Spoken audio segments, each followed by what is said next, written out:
ሰላም ከመይ ቀኒኹም መደብ ተኸታተልቲ ትግርኛ ቢትዝ ሎማዓንቲ ራብዓይ ክፋል ናይታ ጥበብ ኣብ ደርፊ ዘርእስታ ተኸታታሊት መደብ ሒዘልኩም መፅእ ዘለኹ ሰናይ ምክትታል።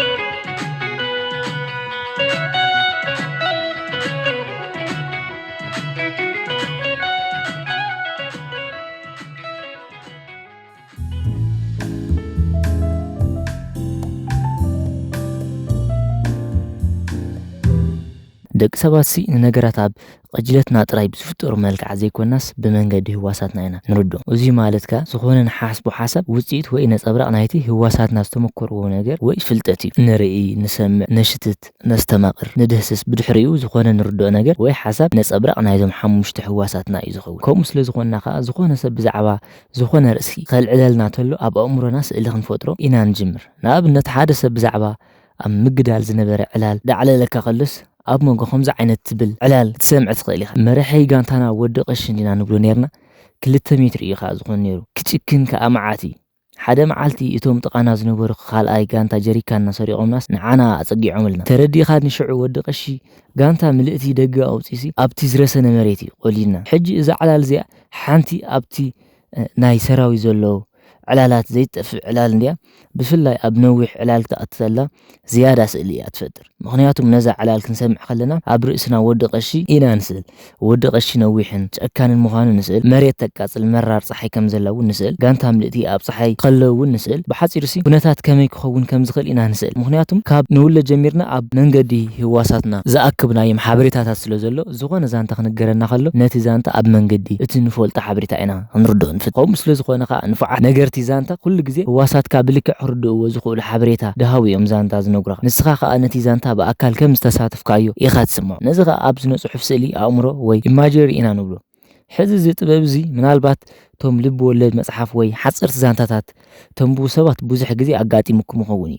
ምክንያቱም ልቢ ወለድ ዝፅሕፉ ደረስቲ ነቲ ኣንባቢ ኣካል እቲ ዝፅሕፍዎ ዘለው ዛንታ ክገብርዎ ዝደልዩ ኣዝዩ ገላፅን ስእላውን ቋንቋ እዮም ዝጥቀሙ። ንኣብነት ሄኖክ ካብታ ተኸርሜላ ዝሓደረ 2 ሰባት ኮፍ ተብል ኩርሲ ብድምፅታ ትነቅል ዝነበረት ባቡር ተበራቢሩ። እተን ከም ኮቦርታ ዘገልግላ ኣብ ኣካላቱ ዝተፀፍፀፋ ጃኬታት ቀሊዑ ከባቢኡ ክቆፃፀር ፈተነ። እንተኾነ መደበር ባቡር ሚላን ብዘይካኣቶም ሓሓሊፎም ዝተኸርሞዩ ስደተኛታት ማዕፆ ዝቆፃፀሩ 2 ዋርድያታትን ንቡር መዓልታዊ ምንቅስቃሳቱ ኣይጀመረን። እተን ኣብ ቁፅሪ መደበር ባቡር ዝነበራ ካፌታት ግዳ ስርሐን ንምጅማር ተዳልየንሲ ድሮኳ ሃገግ ዝብል ሽታ ቡን ኣብ ኣፍንጭኡ ክበፅሕ ጀሚረን እዩ። ሄኖክ ኢዱ ናብ ጅቡኡ ልኢኹ ህላወ ናይተን ዝተረፉ 5 ዩሮ ድሕሪ ምርግጋፅ ነተን ብቁሪ ዝደረቓ 2 ኣጋሩ እናዘርግሐ ናብ ቀዳመይቲ ካብተን ካፌታት ቀረበ። ዋላ ካቲ ኣብ ቅድሚኡ ዝተዘርግሓ ውዑይ ፓስቲኔቲ ጥሜትን ህርፋንን ዝተፈታተነ ተነበረ ንሓለውቲ ባቡር ኣሽኪዑ ባቡር ዝቀለላ መዓልቲ ስለዘይፈለጠ ነተን 5 ዩሮ ኣብ ውዑይ መስተ ጥራይ ከም ዘውዕለን ምስ ነብሱ ተስማዕሚዑ እዩ። ሄኖክ ዝኣዘዛ ሻሂ ሒዙ ናብታ ዝሓደረላ ኩርሲ ተመለሰ። ዝሓደረ ቁሪ ዝፅወር ኣይኮነን። ነታ ሽኮር ዝወሓደታ ውዒት ሻሂ ኣብ 2 ኢዱ ጨቢጡ ኣእዳው ከመውቕ ፈተነ። ዝተረፈ መደባቱ ነቶም ኣብ ማዕፆ ባቡር ደው ኢሎም ዝሕልው ዝነበሩ ዋርድያታት ኣሽኪዑ ባቡር ዝቀለላ ስትራቴጂ ምሕንፃፅ እዩ። ብዛዕባ ሄኖክ ኣብዚ ኣኽለና ሞ ሕጂ ኣብዛ ፅሕፍቲ እዚኣ ብዛዕባ ሄኖክን ዝርከቡ ኩነታትን ንፅር ኢሉ ስእሊ ንምፍጣር ዝኣተወ ቃላትን ሓረጋትን ኣለዉ። እዞም ቃላትን ሓረጋትን ከዓ ህዋሳትና ዝርድእዎም መግለፅታት ስለዝኾኑ ኣብ ኣእምሮና ነቲ መግለፅታት ዝበቅዕ ስእሊ ንክንፈጥር ትኽእል ፅሕፍቲ እያ። ንኣብነት ኣብዛ ፅሕፍቲ እንታይ ኢና ሪኢና እንተልና 2 ሰብ ኮፍ ተብል ኩርሲ ጃኬታት ሓሓሊፎም ዝረኣዩ ስደተኛታትን ዋርድያታት ካፌታት ውዑይ ፓስቲንን ሻህን ኢና ንርኢ። እንታይ ከንሰምዕ ድምፂ ናይ ባቡር፣ እንታይ ከንሽትት ቡን፣ እንታይ ከንዳሰስ ቁሪ ውዑይ ሻሂ፣ እንታይ ከነስተማቕር ሽኮር ዝወሓደታ ሻሂ። ስለዚ ብሓሙሽተ ህዋሳትና ኣቢልና ነዚ ናይ ሄኖክ ሃውሃውታ ተረዲእና ኣለና። ሕጂ ከምዚ ዓይነት ስእላዊ ኣገላልፃ ዝበዝሖ ግዜ ኣብ ልቢ ወለድ መፅሓፍቲ እንጂ ዝርከብ ኣብ ደርፊ እውን ሓደ ካብቶም ኣገደስቲ ጥበባት ኮይኑ የገልግል። ሕጂ እኳ የገልግል ነይሩ ምባል እንጂ ዝሓይሽ። ምክንያቱም ኣብዚ ግዜ እዚ ዝፈሪ ዘሎ ደርፍታት ብካሜራ እምበር ብቋንቋ ስእሊ ዝክፈጥር ይኽእል እዩ ተልናስ ኣምላኽ እውን ክቅየመና እዩ እኳ ዳ ቪድዮ ክሊፕ ኣብ ግምት እትዮም ደርፊ ዝፅሕፉ ሃደምቲ መፂኦምና ስለ ዘለዉ ሲ ኣገዳስነት ቋንቋ ኣብ ደርፊ ዳርጋ ይሃስስ እዩ ዘሎ ክንብል ንኽእል ኢና። ብዝኾነ ግን ኣብቲ ጥበባት ኣብ ደርፊ ኣገዳስነት ኣብ ዝነበረሉ ግዜ እዚ ስእላዊ ኣብ ደርፊ ኣገላልፃ ናይ ነገራት ሓደ ካብቶም ንደርፊ ሂወት ዘርኡላ ጥበብ እዩ ነይሩ። ንኣብነት ማርያም ኣስመረይቲ ዘርእስታ ኣብ ናይ አብርሃም ወርቂ ደርፊ ተሪእና ሓንቲ ካብተን ገለፅትን ስእላውን ደርፍታት እያ። አብርሃም ኣብታ ደርፊ ንድሕሪት ተመሊሱ ዘሕልፎም ፍቅሪ ይዝክር። ብዘይካዚ ከዓ ነታ ማርያም ኣስመረይቲ ዝሰየማ ኣፍቃሪቱ ክራኸቡ ምዃኖም እዩ ቃል ዝኣትወላ። አብርሃም ነቲ ዘሕለፎ ፍቅሪ ብስእላዊ ቋንቋ ክገልጾ ተሎ نتي زانتا أب كل تخفالات ناي معلت مقيلي زنتو إتا خفال ناي وقحتا زانتا إذن أب وقحتا اسمرا أب قمدبنا أب زعزعتا قري قجم دابلنا أداو كيش أبيت لسلسات هاسابعتي كل شعزو حلات حاجاي مسكرمتي نخلو قنطيتاتا صحي تبر كاباخن كابا أنسي منكسك تمامو دابلنا نحلفو يرأيني لو كابتي تزتا اسمرا أمري زسألو أبرهام أبزا قدامي تماي بيت زياس بزوحات نهواسات زدنكو فقالات تتقيم زلو وقحتا اسمرا قمة دبنا زعزعتا صحي زيوم بعيننا رئينا غنرقاقصهم نخيل مسلتاتيوم بوزم قالات زيوم جيروخا بوتا خونتات أير هواهن نايت وقحتا أرئينا له قري لسلسات هاسابعتي زحلات هاسابعتقا قربتنا دهاسيسو زرقاقصهم نقرات بوزم قالات زيوم أبيلخا سميعت نايتا وقحتا ردينا له قجو مبالخا طبوقن هدوءن علالات سلزغونو أب موقو خلتيوم زنبر علال أأزانا قسمعو زخئلن دمصن نقرنا له بحاط إرسي أبتا وقحتا مسؤم كم زنبرنا كوي نقصع السمع الناس قبر مجلسي اتقال أي كفال نايزي زاين تقا نايمشت زانتاي صحي عراربو تات أباب قدنا أبس مواسفر شن عندابلنا صحكي مساتي شركانكي مكرتي علالكي زي سقب كيمة تخواخب ورحي زبرهاتو خمستات بني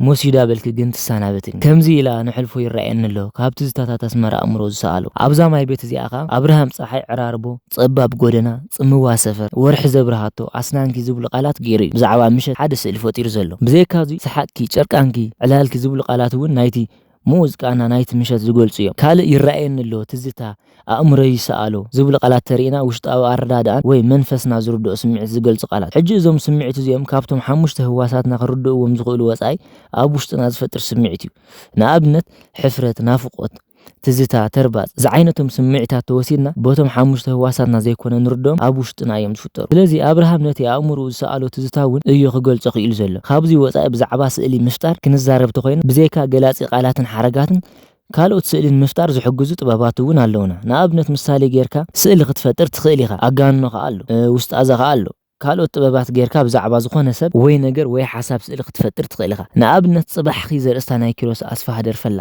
ኪሮስ ኣብዛ ደርፊ መጻኢ ኤርትራ እንታይ ከም ዝመስል ብመልክዕ ትምኒት ይዝገልጽ መጻኢ ኤርትራ ብስእሎ ከለኻ ህዋሳውያን ቃላትን ሓረጋትን ጥራይ ዘይኮነ ምሳሌታት ኣጋንኖ ቅጽላትን ዝዓይነቶም ጥበባት ተጠቂሙ ዘሎ مسواتي فرت قفقي فر مجزاتي وينك نهبتي هاتيرو غطبا خقبيرو قدرات خدام أخيرو أسمرا مسيرو أسمرا مو مسيرا زين الساعة توتي حافظ سهر بيسا لبنا قينونا حسان انتاتا دا سماي تقمقيمو يرساليم كماسر تشليمو على ما قريمو كيروس أبزا ماي بيت زيا مسا إرترا خمي خمس دمق نمقلات مسالين أقانون تتقيم ولا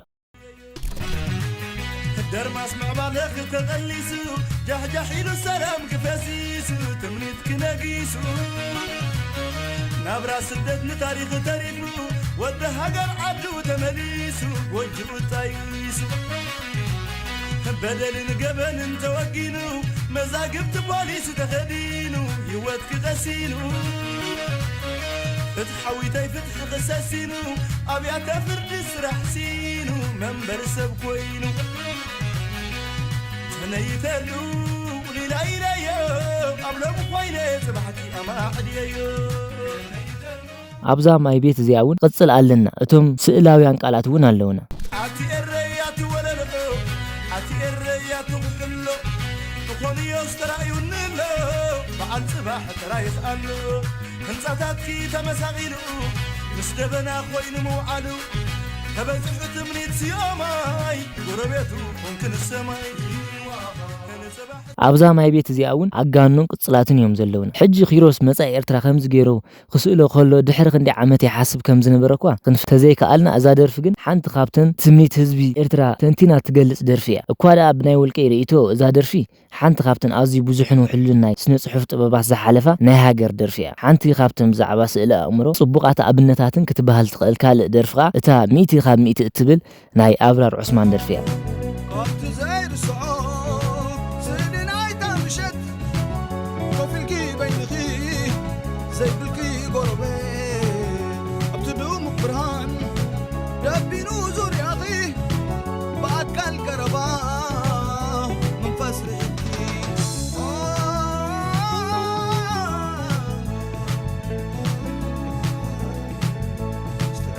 سحق وحواه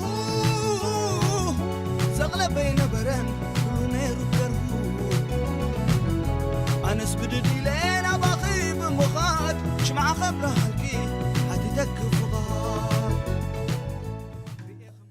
ኣብዛ ደርፊ እዚኣ ኣብራር ፈጢርዎ ዘሎ ንጹር ስእሊ ተሪና ኣብ ሓደ ድሙቕን ብርሃን ዘለዎ ዋዕዋዕታ ዝበዝሖ ቦታ ሓንቲ ጽብቕቲ ጓል ኣብ ሓደ ጸግዕ ንበይና ኮፍ ኢላ እቲ ንሳ ከፍ ኢላሃሉ ዘላ ቦታ ኸ ንበይኑ ጽልምትምት ኢሉ እሞ እታ ጓል ከ ዝን ኢላ ስለ ዝረኣያ ናብኣ ቅርብ ኢሉ ሽምዓ ከብርሃልኪ ኢሉ ከምዛ ሓታ ኣብዘን ክልተ ማይ ቤታት ሓጻርን ምልኣትን ዛንታ እዩ ፈጢሩ ዘሎ። ቀፂሉ ኸ ርኤ ከም ምርኣይ ኣዕሌለ እውን ምዕላል ፈሊጠ ብዓቕን ፈትየ ብዘይወሰን ብዘይካዚ ኣይነበረን ካልእ ኢሉ ነገራት ከም ካብኦም ከም ዘይቀጸሉ ብንጹር ስነ ኣእምራዊ ጥበብ ገሊጽዎ ኢና ንረኽቦ። ብዝተረፈ እዙይ ስእላዊ ኣጠቓቕማ ቋንቋ ንብሎ ዘለና ጥበብ ሓደ ካብቶም ዛንታን ሓሳብን ብንጹር ንምግላጽ ዝሕግዙ ጥበባት ስለ ዝኾነ ጸሓፍቲ ደርፊ ኣብ ደርፍታትኩም ክትጥቀሙሎም ተኽኢልኩም ርግጸኛ እየ ኣብ ደርፍታትኩም ኣዝዩ ዓብዪ ለውጢ ክትርእሉ ኢኹም። ብዓብዪ ኸዓ ንሕናቶም ኣስተማቐርቲ ደርፊ መለሳ ምረኸብና። ስለዚ ነዚ ጥበብ እዙይ ከመይ ክትጥቀሙሉ ከም እትኽእሉ ገለ ነጥብታት ክንርኢና።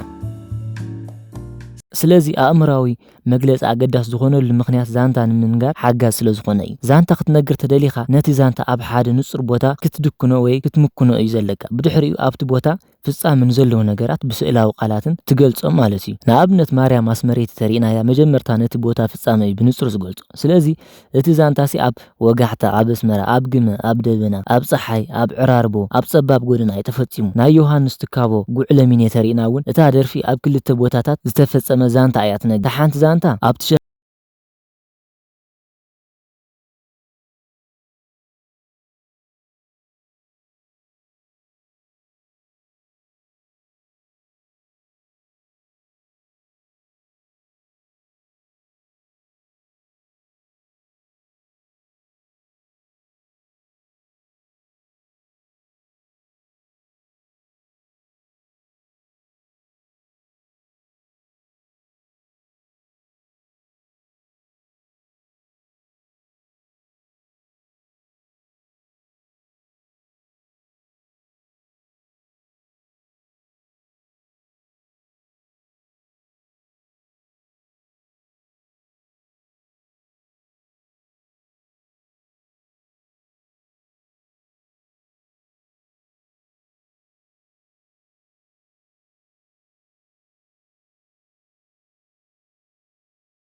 ነገር ተደሊኻ እቲ ዛንታኻ ኣብ ሓደ ንጹር ቦታ ክትድክኖ ተመራጽ። ናይቲ ሃዋህው ዛንታ ምስኡ ኣዋሂድካ ክትገልጾ ኸዓ ቀሊል ይኾነልካ ማለት እዩ።